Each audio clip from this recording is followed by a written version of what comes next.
Alhamdulillahirabbil alamin wal aqibatu lil muttaqin wala udwana illa 'alal zalimin wassalatu wassalamu ala sayyidina Muhammadin asyrafil anbiya'i wal mursalin wa ala alihi wa sahbihi ajma'in.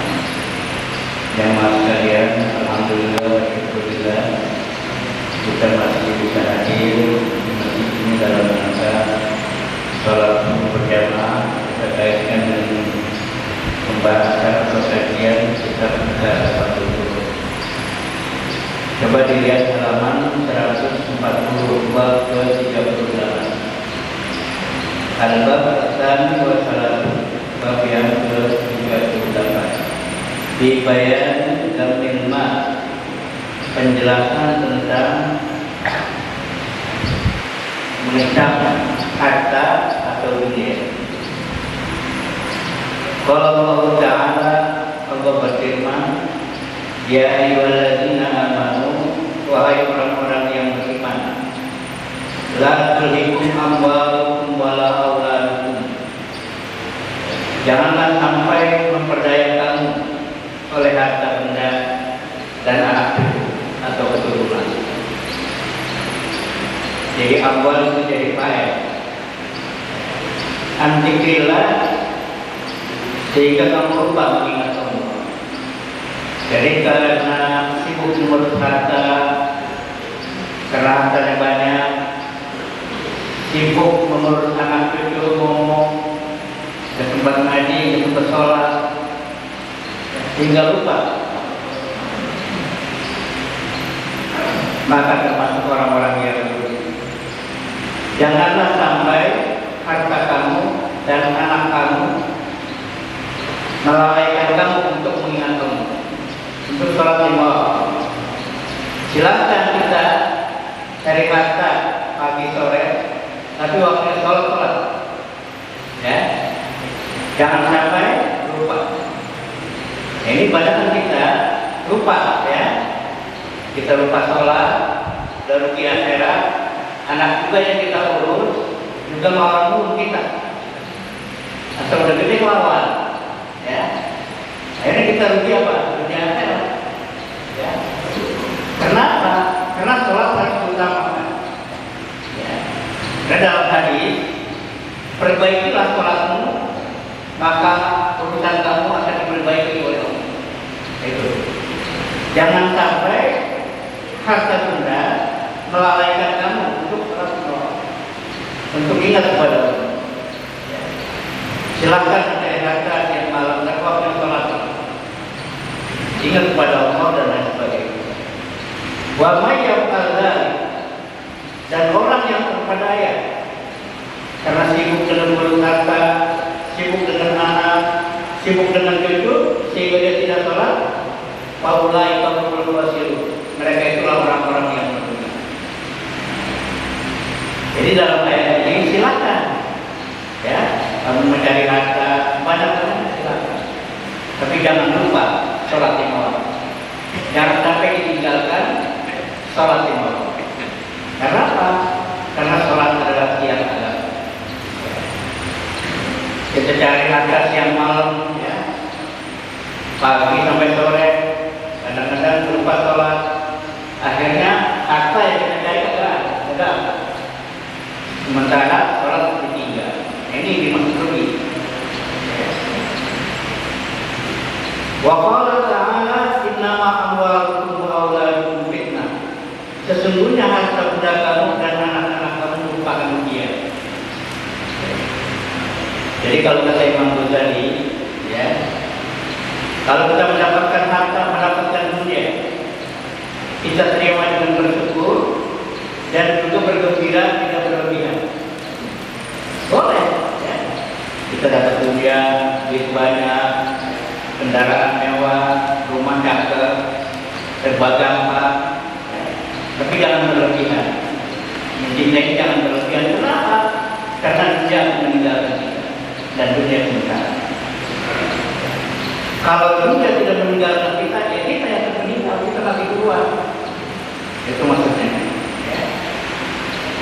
Sebaliknya, kalau kita tidak mempunyai harta, ya, atau dunia kurang berpihak kepada kita, jangan sedih berlebihan. Biasa-biasa aja. Kenapa? Karena itu juga akan sementara. Ya. Harta juga sementara, dia akan pergi. Kemiskinan atau musibah juga itu sementara sifatnya. Dia akan berlalu. Jadi kalau kita punya mendapatkan dunia jangan berlebihan. Kalau kita tidak mempunyai dunia, sedihnya itu jangan berlebihan. Kenapa? Karena kedua-duanya itu dia. Karena kedua-duanya adalah sementara. Itu dimaksud nama Allah. Orang kaya dibikin kekayaannya. Apakah dia bersyukur pada Allah? Apakah dia tetap ya mengeluarkan zakat dan lain sebagainya? Jadi kalau kata Imam Ghazali, kalau kamu mempunyai harta, jangan taruh di hati, tapi taruhlah di tangan. Karena kalau di tangan kita mudah untuk berinfak dan sebagainya. Tapi kalau harta kita taruh di hati, itu yang membuat hati kotor dan kita akhirnya sering lupa dengan Allah Subhanahu wa Ta'ala. Katanya Bapak kalau yang naruh ini gimana? Di hati apa di bank? Gimana? Di bank ya? Itu maksudnya kita boleh punya harta banyak, tapi jangan taruh di hati.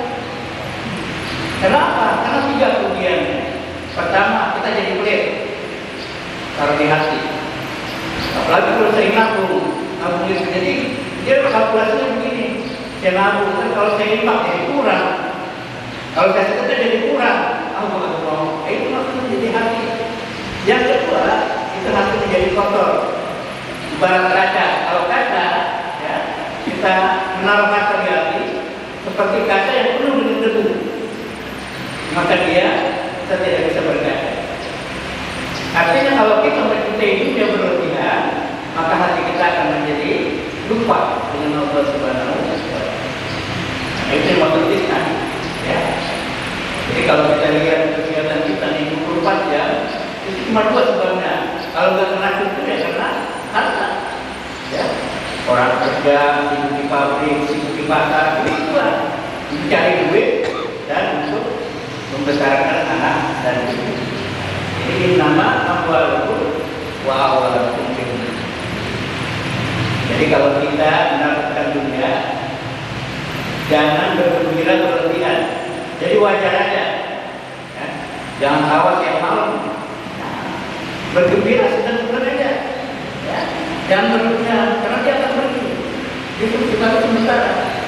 Begitu juga kita mendapatkan musibah, jangan sedihnya berlebihan, karena tidak sementara. Akan berlalu. Jadi biasa-biasa saja.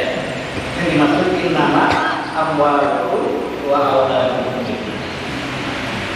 Sesungguhnya harta kamu dan anak cucu kamu merupakan ujian. Wallahu indahu ajrun azim, dan Allah di sisi Allah mendapat pahala yang besar. Silahkan kita sayang anak itu wajar. Silahkan sayang cucu. Tapi waktunya sholat sholat. Waktunya ngaji kepada sekali kita ngaji. Itu maksudnya. Ya. Jangan sampai menjadi beban.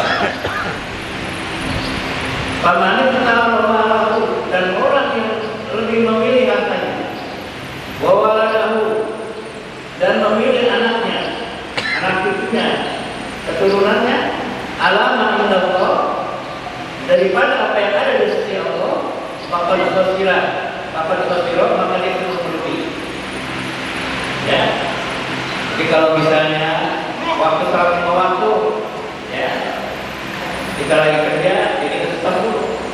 Atau kita lagi sibuk ngomong anak, ngomong cucu, ya kita tinggal dulu. Anak nangis, biarkan kita sholat. Ya. Bapak disosial. Waqobina dari menjadi fitnah. Dan rugi khusranan azimah, menjadi kerugian yang sangat besar. Kenapa? Karena kita mengutamakan harta benda daripada sholat 5 waktu. Kalau kita mengutamakan sholat waktu, berarti kita mengutamakan Allah, apa yang ada di sisi Allah. Wa qala ta'ala man kana yuridul hayata dunya wa zinataha. Barang siapa yang ingin kehidupan dunia dan kemewahannya atau perhiasannya, dilanjutkan silakan. Kalla innal insana la yatgha. Sungguh manusia melampaui batas. Karena dia merasa diri sudah cukup, tidak perlu sholat, karena tidak perlu pertolongan Allah. Dia sudah merasa serba ada, tidak perlu bantuan orang lain.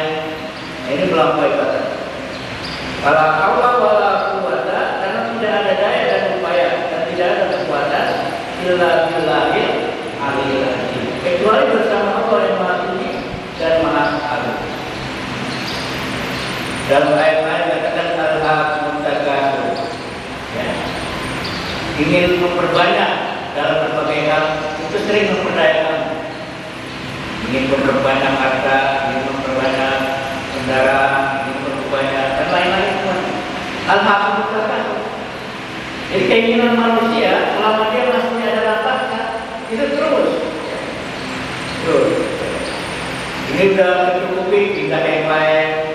Dia pengen punya ini, punya istri satu pengen dua, punya istri dua pengen tiga, dan begitu.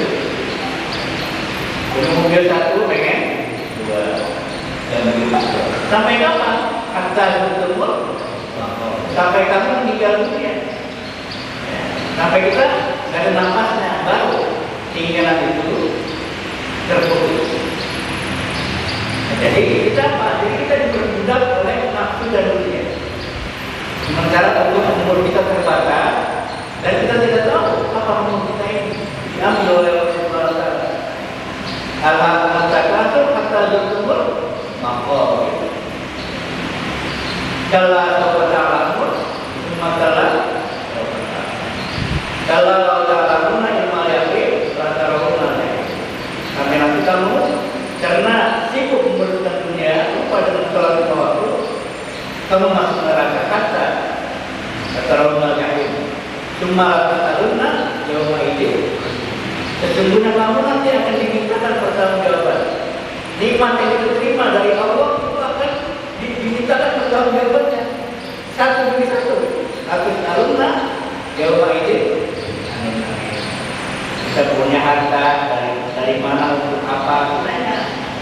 Waktu kita digunakan untuk apa? Kemudian ilmu kita digunakan untuk apa? Semua akan kita kenikmatan Allah. Atas karuna yauma idzin. Ini yang dimintakan pertanggungjawaban. Dan inilah penting bagi orang beriman percaya pada adanya hari akhirat. Kenapa? Karena akan dimintakan pertanggungjawaban. Dari saya sekian, nanti kita lanjutkan. Wassalamualaikum.